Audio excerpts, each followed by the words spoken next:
Thank you, Mr. Ferguson, and thank you, Chief Hatley from the Mint Hill Police Department for your partnership in this investigation. My name is James Barnacle. I am the Special Agent in charge of the FBI here in North Carolina. Christian Sturdivant pledged his loyalty to ISIS and committed himself to killing Americans on New Year's Eve. This investigation unfolded quickly. From the moment the FBI was notified of a potential threat of a terrorist-inspired attack in North Carolina, we went all hands on deck. We assessed the credibility of the threat. The investigation lasted about 2 weeks, included numerous investigative techniques, partnerships with law enforcement agencies, and cooperation from the American public. This Christmas, the FBI and our partners worked to protect the American people. We did not let up until Sturdivant was safely in handcuffs. FBI special agents arrested him on December 31st as he was being released from a local medical facility. On Monday night, as Russ just said, the FBI's evidence response team conducted a search, an authorized search, at his home and on his cellular phone. What we found was a manifesto, which the federal complaint alleges contained detailed plans to execute a massacre on New Year's Eve as people shop, for the holidays. Without the swift action of the FBI Joint Terrorism Task Force, New York City Police Department, the Mint Hill Police Department, and our partners at the United States Attorney's Office for the Western District of North Carolina, we could be announcing a national tragedy. Instead, a terrorist attack was thwarted. Give a little background on Sturdivant. He's a U.S. citizen. He turned 18 in December of 2025. The JTTF collected evidence showing he turned his back on his country and his fellow citizens by pledging allegiance to ISIS with the intent of becoming a martyr.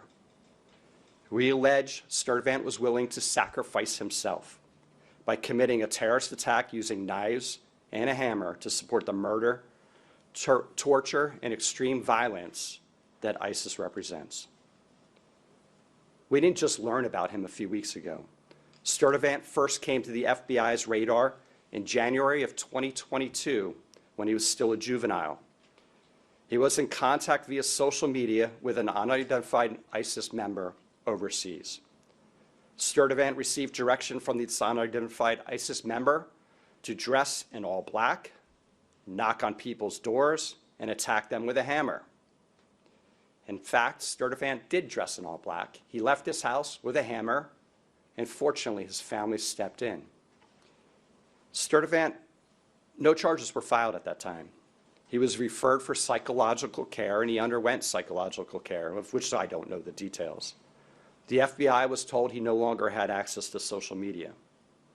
On December 18th, a week prior to Christmas, the Charlotte field office learned it wasn't true that he was now back on social media. After several FBI offices around this country and the New York Police Department alerted the Charlotte JTTF of a TikTok account username, Abu Bakr al-Amerki, who made multiple posts in support of ISIS.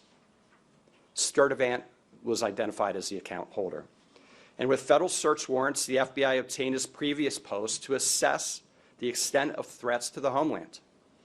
But according to the complaint, on or about December 12th, Sturdivant began communicating with an individual on multiple social media platforms. Unbeknownst to Sturdivant, he was talking to a government online covert employee.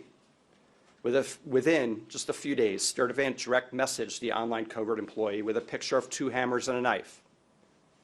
The message was significant since in recent years, an ISIS propaganda magazine promoted the use of knives to conduct terrorist attacks in Western countries.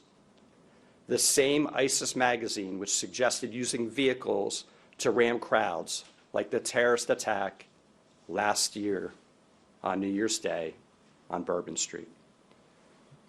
The conversations between the undercover employee and Sturdivant escalated further. Sturdivant allegedly sent a voice recording pledging Bayat, a loyalty oath to ISIS. And on December 20th, The direct messaging allegedly showed Sturdivant asking for help getting firearms, specifically weapons, guns, to carry out the terrorist attack at a food market here in Charlotte area. Thankfully, that did not occur.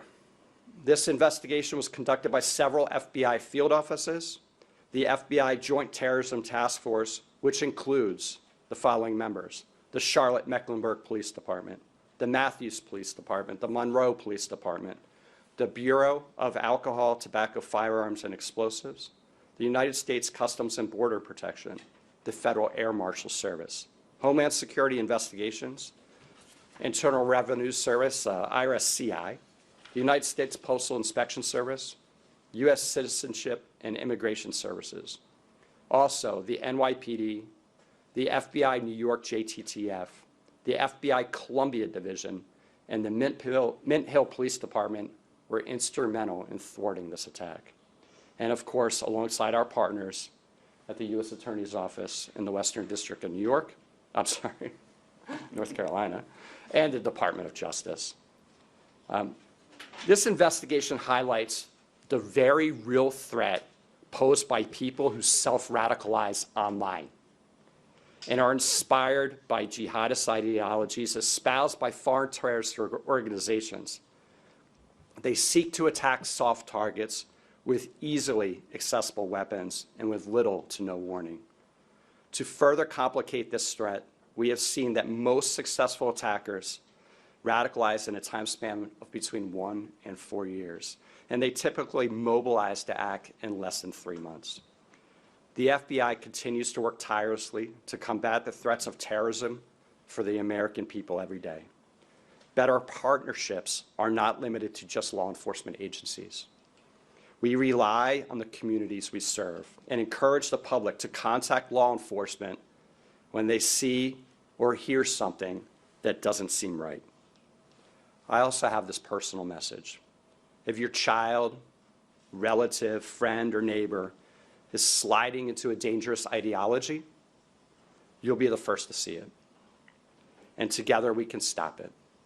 The threats we face are bigger than any one law enforcement or intelligence agency, requiring everyone who hears this message to work together to keep people safe. I want to thank the members of the Joint Terrorism Task Force that sit over here today for their diligent effort. We spoke, I can't tell you the number of hours, and this is not an attaboy to the FBI or our partners. They worked nonstop for about 14 days, 24/7, digging through everything we had and keeping surveillance on this subject so we could intervene if he were to potentially attack. Through Christmas, Christmas Eve, every single day, all weekend. So thank you for your commitment to keeping America safe. With that, turn it over to Mr. Ferguson for any questions you may have.